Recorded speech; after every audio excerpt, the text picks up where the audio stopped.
श्री स्वामी समर्थ. सर्व मित्रमैत्रिणींचे आपल्या श्री दत्त अनुभूती परिवारामध्ये सहर्ष स्वागत आहे. स्वामींची कृपा तुमच्यावर निरंतर राहू दे.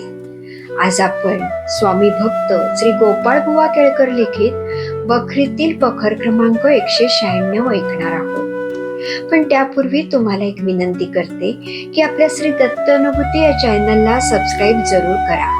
शेअर, लाईक, कमेंट्स करायला विसरू नका. आणि तुमच्याकडेही दैवी अनुभव असतील तर ते स्क्रीनवर दिलेल्या नंबरवरती व्हॉट्सअप करा. आपण ते हजारो भक्तांपर्यंत पोहोचूया, भक्तीचा प्रसार करूया आणि आनंद पसरूया. श्री स्वामी समर्थ. बखर क्रमांक 196. निलेगावच्या जहांगीरदाराच्या पूजेचा स्वीकार. एकदा नलदुर्ग गावी श्री स्वामी समर्थांची स्वारी सेवेकऱ्यांसह गेली असताना निलेगावचे श्रीमंत भाऊसाहेब जहांगीरदार नलदुर्गी आले आणि महाराजांचे दर्शन घेऊन चोळप्पांकडून प्रार्थना करून घेतली की आमच्या गावी श्री स्वामी समर्थांनी येऊन ती भूमी पुनीत करावी असा आमच्या मनाचा हेतू आहे. कृपा करावी महाराज. तेव्हा श्री गुरुस्वामी म्हणाले, शनिवारी येतो, जा आता. महाराज नंतर अक्कलकोटी आले. काही दिवसांनी श्री गुरु निलेगाव जाण्याकरता निघाले. ही बातमी भाऊसाहेबांना कळताच बऱ्याच मंडळींना 2 कोस चालत येऊन महाराजांना वाजत गाजत मोठ्या थाटामाटाने गावी घेऊन गेले. आधीच तिकडे तयारी करून ठेवली होती. सेवेकरी जवळजवळ 200 होते. सगळ्यांच्या राहण्याची सोय, महाराजांकरता मोठा मंडप घातला होता. नाना प्रकारची छते, कमानी, केळीचे खांब वगैरे घालून सुशोभित केले होते.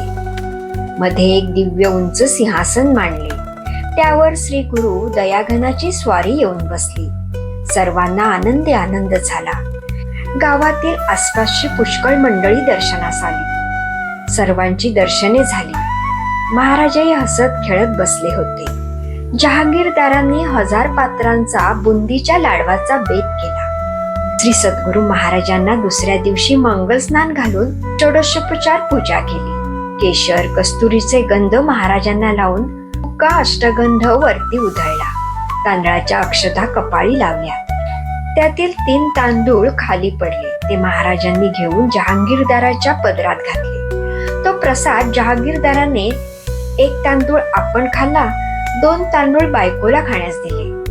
उभय त्यांनी धूप दीप पूजा यथासांग करून ताटभर दक्षिणा पुढे ठेवली आणि पात्रे वाढली. ब्राह्मणांना रुपया दक्षिणा दिली. कोणी शास्त्री दशग्रंथी ब्राह्मण होते.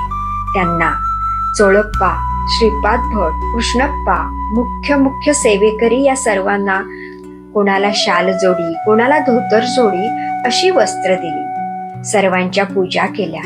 यथेच्छ सर्वांची भोजने झाली. उत्तम प्रकारचे विडे, त्याचप्रमाणे सुगंधी तेल वगैरे सर्वांना अर्पण केले. सायंकाळी उत्तम कीर्तन महाराजांपुढे करवले. याप्रमाणे 4 दिवस मोठ्या थाटाने उत्साह केला. जहागीरदार यांना संतती नव्हती. त्यांच्या पत्नीला 16व्या वर्षी ऋतू प्राप्त झाला आणि संतती झाली नाही. तेव्हा चोळप्पांकडून भाऊसाहेबांनी संततीविषयी श्री स्वामी समर्थांची प्रार्थना करवली.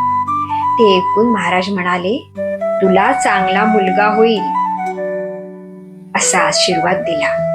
भाऊसाहेबांना मोठा आनंद झाला. 4 दिवस महाराजांचा मुक्काम तेथे होता. 5व्या दिवशी स्वारी अक्कलकोटला येण्याकरता निघाली. भाऊसाहेब काही मंडळींसह दूरपर्यंत पोचविण्यास गेले होते. मग श्री समर्थरायांची आज्ञा घेऊन आपल्या घरी परत गेले आणि महाराजही अक्कलकोटला आले. त्याच वर्षी भाऊसाहेबांच्या पत्नीला गर्भ राहिला. 1 तांदूळ भाऊसाहेबांनी खाल्ला होता आणि 2 तांदूळ त्यांच्या पत्नीने खाल्ले होते. त्याप्रमाणे 1 मुलगा आणि 2 कन्या असे 5 वर्षाच्या अवधीत भाऊसाहेबांना 3 अपत्य प्राप्त झाली. मुलगा गुणांनी आणि रूपांनी चांगला झाला. भाऊसाहेब कधी कधी अक्कलकोटला येत असत. त्यांचे श्री समर्थचरणी पराकाष्ठेचे प्रेम असे.